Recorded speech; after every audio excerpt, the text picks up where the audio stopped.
Olá, tudo bem com vocês? Sejam bem-vindos ao canal Nobre Reino.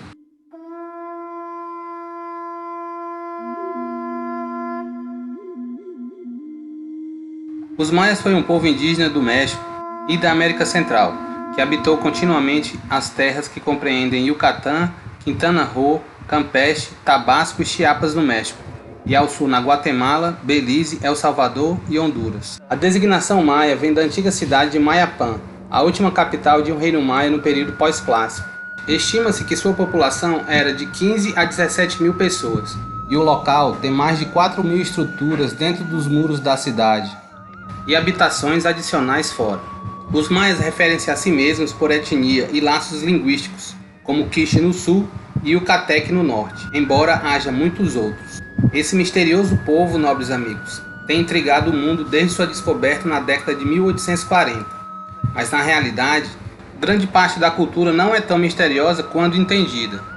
Ao contrário do imaginário popular, os maias não desapareceram, e os descendentes do povo que construiu as grandes cidades de Chichén Itzá, Bonampak, Uxmal, Altunja ainda existem nas mesmas terras que seus ancestrais fizeram, e continuaram a praticar, às vezes de forma modificada, os mesmos rituais que seriam reconhecidos por um nativo da terra há 1000 anos.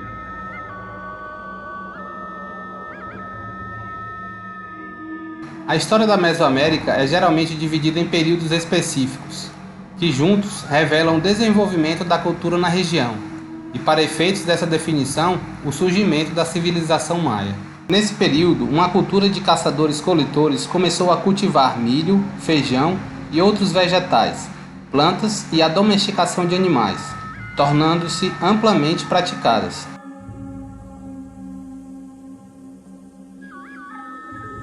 As primeiras aldeias da região foram estabelecidas durante este período, que incluíam pontos sagrados e templos dedicados a vários deuses. As aldeias escavadas foram datadas de 2000 a 1500 anos antes de Cristo.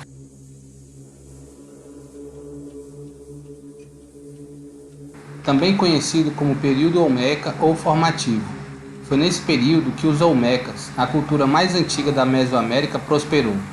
Os Olmecas se estabeleceram ao longo do Golfo do México e começaram a construir grandes cidades de pedra e tijolo. As famosas cabeças olmecas sugerem fortemente habilidade altamente sofisticada nas esculturas, e as primeiras indicações de práticas religiosas xamânicas datam deste período. O enorme tamanho e escopo das ruínas olmecas deram origem à ideia de que a Terra já foi povoada por gigantes.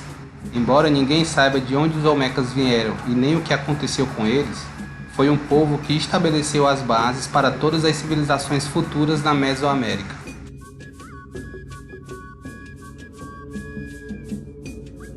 Na região em torno da atual Oaxaca, foi fundado o centro cultural agora conhecido como Monte Albán, que se tornou a capital do reino zapoteca.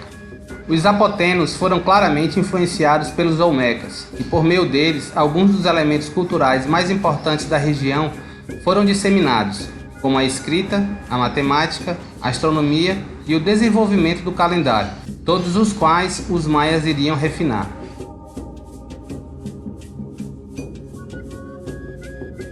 Durante esse período, a grande cidade de Teotihuacan cresceu de uma pequena vila para uma metrópole de enorme tamanho e influência.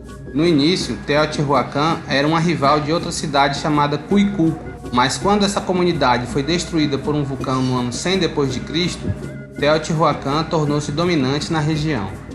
Teotihuacan era um importante centro religioso que era dedicado à adoração de uma grande deusa-mãe e sua consorte, a serpente ameixa. O deus da serpente ameixa, Kukulcán, também conhecido como Gucamatz, foi a divindade mais popular entre os maias. Como muitas das cidades que agora estão em ruínas por toda a América do Sul, Teotihuacan foi abandonada por volta de 900 d.C.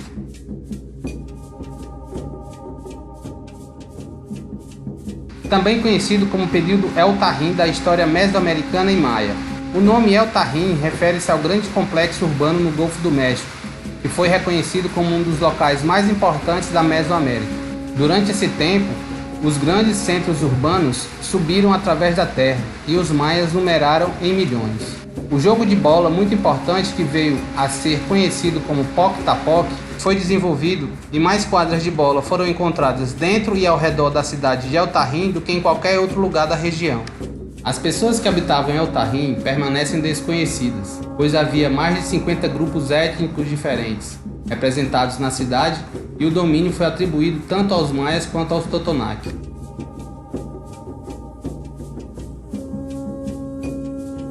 Esta é a época que viu a consolidação do poder nas grandes cidades dos maias, como Yucatec, Chichén Itzá e Uxmal.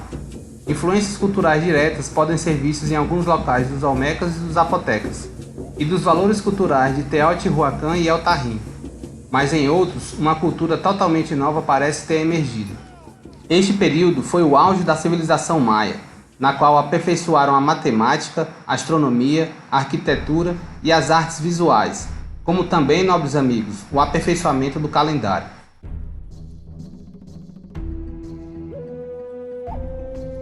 Neste período, as grandes cidades maias foram abandonadas, e que até hoje nenhuma explicação para o êxodo em massa das cidades para as áreas rurais periféricas foi determinada, mas as mudanças climáticas sobre a população têm sido fortemente seguidas, entre outras possibilidades. Os toltecas, uma nova tribo na região, tomou conta dos centros urbanos vagos e os repovoou. Nesta época, Tula e Chichén Itzá tornaram-se cidades dominantes na região. A concepção amplamente popular de que os maias foram expulsos de suas cidades pela conquista espanhola é errônea, pois as mesmas já estavam desocupadas na época da invasão. E na verdade, os conquistadores espanhóis não tinham ideia de que os nativos encontrados na região eram os responsáveis pelos enormes complexos das cidades.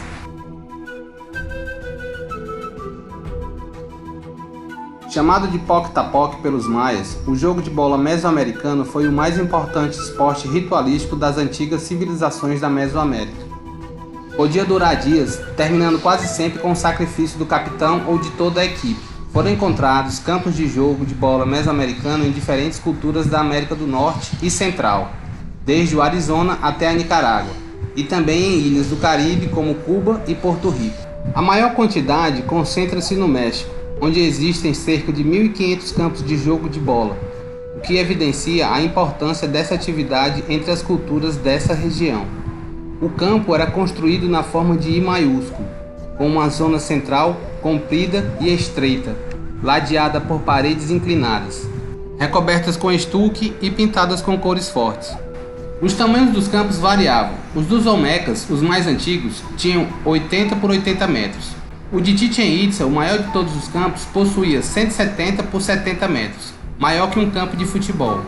Uma bola de borracha era arremessada no campo, e as equipes deviam fazê-la atravessar um aro de pedra cujo diâmetro variava entre 40 e 80 centímetros. E esse aro estava fixado 2 metros ou mais do solo. O aro do campo de Chichén Itzá, nobres amigos, ficava a 6 metros de altura. Era proibido usar as mãos e os pés. Os jogadores só podiam arremessar a bola usando as coxas, os braços e os quadris. Assim que a bola acertasse o alvo, o jogo acabava. Mas isso era demorado, podendo levar horas ou até dias. A bola era feita de borracha, cujo látex era extraído de seringueiras nativas das florestas tropicais do sul do México. E esse látex era queimado e endurecido com a seiva da hipomeia, uma trepadeira semelhante à dama da noite. O seu peso e tamanho variavam. Em sítios arqueológicos ou mecas, foram encontradas bolas de 10 a 20 centímetros e pesando cerca de 1,5 kg. Já as bolas maias e astecas tinham 25 a 30 centímetros e pesavam de 3 a 4 quilos. Sobre os jogadores, imagens pintadas em vasos de cerâmica, relevos e estatuetas revelam detalhes. Eles usavam proteções alcochoadas feitas de algodão nos quadris, joelhos, pernas e antebraços. Peles de jaguar ou de veado, pintadas em cores fortes e colocadas no quadril, davam a proteção adicional. E em algumas ocasiões, os jogadores usavam máscaras e ornamentos na cabeça feitos de penas de pássaros.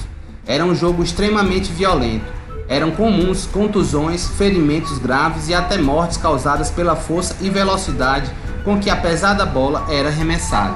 Os maias viam o jogo como uma guerra entre os deuses de Xibalba, submundo dos senhores da morte e doenças, contra seus adversários terrenos. O jogo de bola remonta aos Olmecas, a cultura mãe da Mesoamérica, surgida nas terras baixas do Golfo do México. As florestas tropicais dessa região eram ricas em seringueiras cujo látex era extraído pelos Olmecas.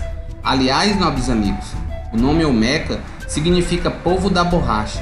Bolas de borracha datando de 1600 a 1400 anos antes de Cristo foram encontradas junto com outras oferendas olmecas, indicando que o jogo de bola já tinha conotações religiosas e ritualísticas. Um jogo praticado por milênios e por tantos povos diferentes sofreu variações com o tempo e o local. Assim, há versões do jogo de bola mesoamericano em que eram usados bastões para jogar a bola. As equipes podiam ser compostas de 5 a 7 pessoas e também era praticado casualmente por mulheres e crianças como simples recreação.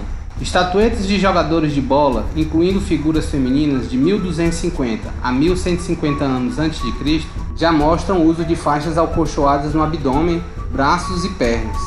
Após o jogo de bola, eram comuns, especialmente nas cidades poderosas, a realização de rituais de sacrifício de uma das equipes.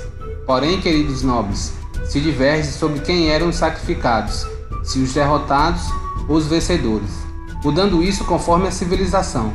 Entre os maias, era costume os nobres, inclusive o rei,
Dom Miguel Ruiz, que é médico aposentado, descende desse antigo povo.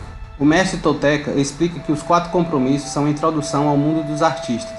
O caminho tolteca é a busca incessante de uma relação harmoniosa e de reciprocidade com tudo aquilo que nos rodeia. Assim, a sabedoria tolteca nos conduz a um desaprender saudável dos antigos hábitos, que nos levam a criar dramas e a viver uma vida repleta de sofrimento. As estelas que foram moldadas por essa civilização da antiga Mesoamérica consistem em blocos de pedra altos esculpidos e são frequentemente associados com pedras circulares baixas, referidas como altares, embora sua função real seja incerta. Muitas dessas estelas foram esculpidas em baixo relevo. Embora monumentos simples, são encontradas em toda a área maia, sendo considerada uma marca registrada dessa civilização. As estelas estão intimamente associadas ao conceito de realeza divina e declinou ao mesmo tempo que esta instituição. Sua produção teve origem por volta de 400 anos antes de Cristo, continuando até o final do período clássico por volta de 900 anos depois de Cristo, embora os primeiros exemplos retratem cenas mitológicas. No sítio arqueológico de Piedras Negras, as inscrições hieróglifas de suas estelas desempenharam um papel fundamental na decifração do roteiro, com estelas agrupadas em torno de 7 estruturas diferentes e cada grupo aparecendo para traçar a vida de um indivíduo em particular. com datas-chave sendo celebradas, como nascimento, casamento e vitórias militares. E a partir delas, através de estudos, se foi capaz de identificar que elas continham detalhes reais como também de seus associados, em vez de sacerdotes e deuses, como havia sido associado anteriormente. Eram consideradas pelos maias como tetum, ou árvores de pedra, e eram frequentemente organizadas para impressionar o espectador, formando linhas ou outros arranjos dentro do centro cerimonial da cidade.